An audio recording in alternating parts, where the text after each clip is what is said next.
I would have expected that by now the Prime Minister would have risen to the challenge of statesmanship, and sadly he has not.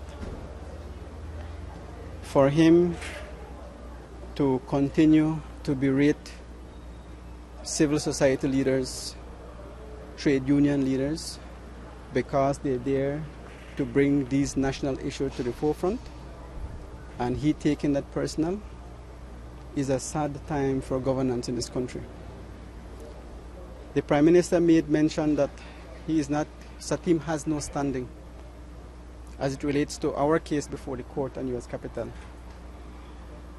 I don't want to make public what I think about his statement, but I will say this.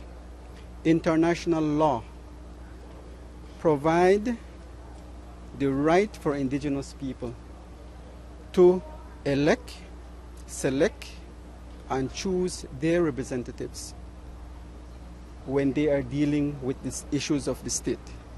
And this is clearly one of those issues. The framers of these international law, and I dare say national law,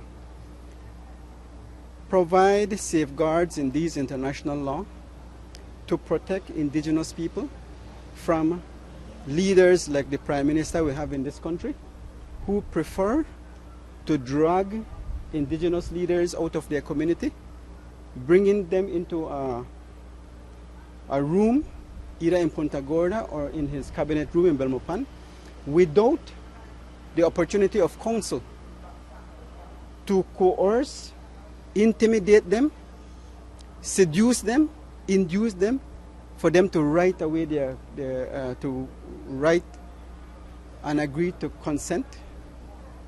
I think it has gone to the lowest point of governance in this country. The government the Prime Minister not only have the standing, he has no place, he has no right to tell the indigenous people who their representative is supposed to be. They have a right to choose. It was in that context that we chose him as our legal counsel in 2006. What is wrong with us choosing anybody else to represent us? What is wrong with the indigenous communities choosing